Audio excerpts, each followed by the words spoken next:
Hey you guys, it's Rachel with Senza Tempo Cane Corso. I wanted to do a video today about off-leash training. I had somebody ask me how I start my dogs off, how I start training them. And come on, midnight. So I wanted to show you guys how I do it. Come on, midnight. Psst. Midnight. Psst. Let's go. Come on.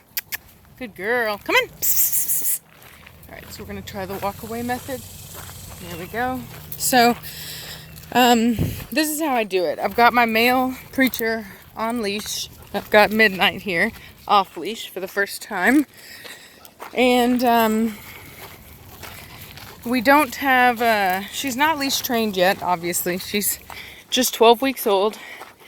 And, good girl. Good girl. And so what we do is we just ask her to follow along with us. If you notice her, good girl, good girl. When she sticks with us, when she gets next to me and acts like a member of the pack, then I reward her, good girl. What a good girl. What a good girl. And when she's not, I don't. I keep an eye, but I keep moving. Psst, come on. I'll call her. Good girl. Good girl. He's a good girl. And I give her lots of praise whenever she does what I asked her to do. Good girl. Yes. Good girl. I don't say much. Good girl. Once she learns the concept of it, this is just for teaching the concept. It's kind of the same idea that people do for treat training. You know, with treat training, you use the treat as an incentive. I'm not big on treat training. I prefer praise training, using your affection and your voice as a form of praise, or as a form of a treat or whatever. Come on, girls. So anyway, so that's what I do. Oh, she almost tripped him up. Good girl, come on. Anyway, but I just wanted to show you guys just a short little thing of what I do. You know, she'll learn not to get in front of us, not to step in front of us, stuff like that. As time goes on, she'll stop and she'll smell things, and maybe she'll even go to the bathroom. Psst, no. Psst, no. Good girl, yes, come. Come. See, and the reason I couldn't let her go over there is because it's a ledge. We don't want a ledge. Good girl. And there she is. Running along. Good girl. Good girl. As a part of the pack. She's going to say hi. Come on. Heel, preacher. Come on.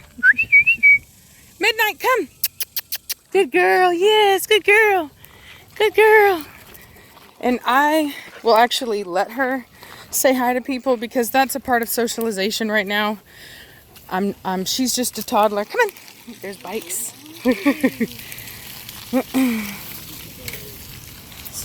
So she got to see the bikes, and she watches them go by.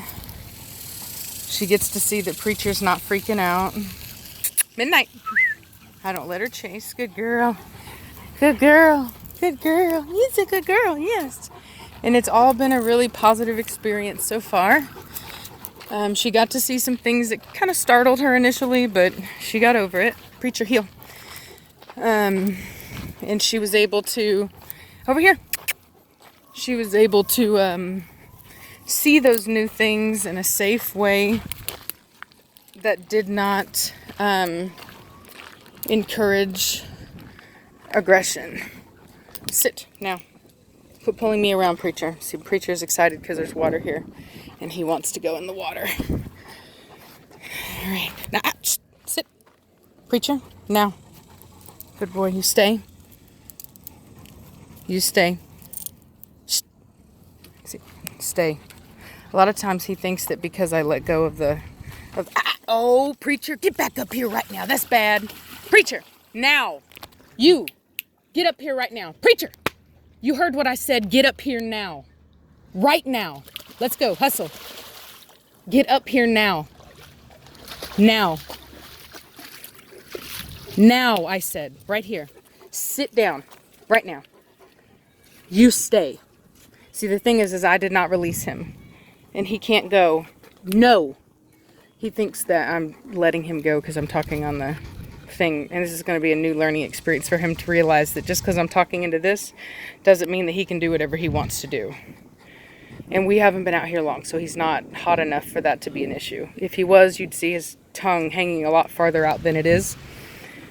This is literally just an issue of him trying to take advantage that I don't have 100% of my attention on him. Now you can go.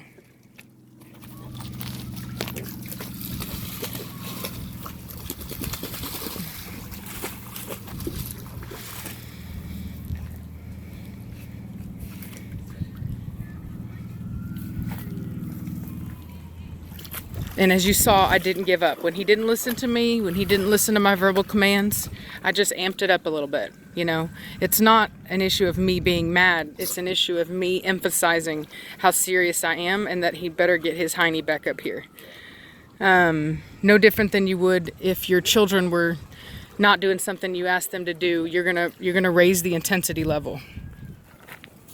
And, you know, and sometimes you have to do that. You have to go as far as the dog pushes, and that's you know, different for each individual dog and their individual energy or dominance level in particular. Oh God, look at her!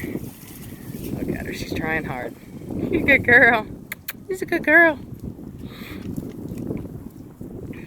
Now, the reason I only brought Preacher and Midnight today is because of the fact that I did not want to set up a situation that could cause conflict.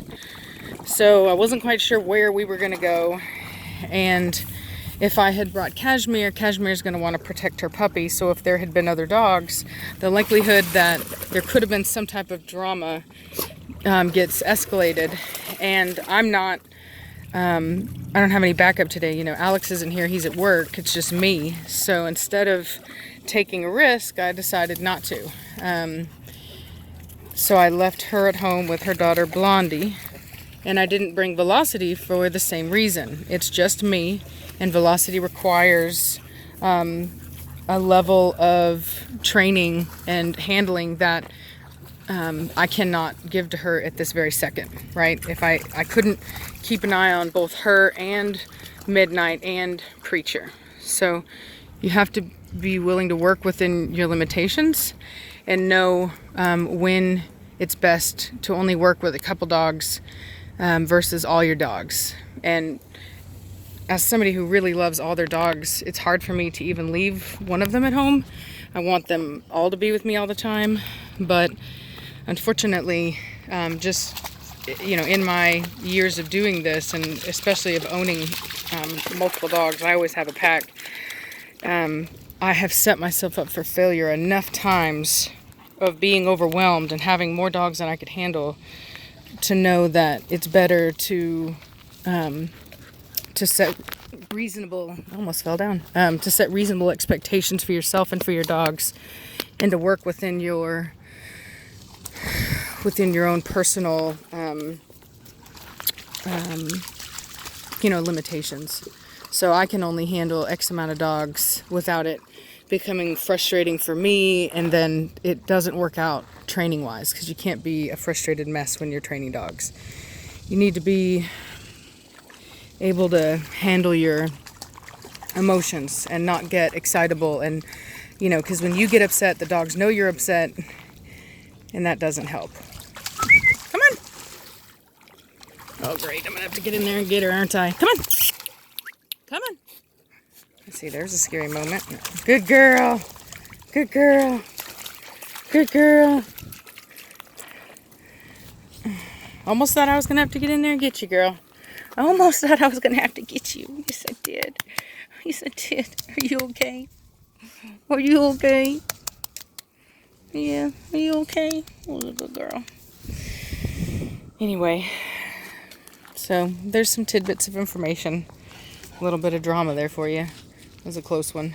But the reason she did that is because she kept trying to kick off the bottom with her back feet. That's why. It wasn't that she was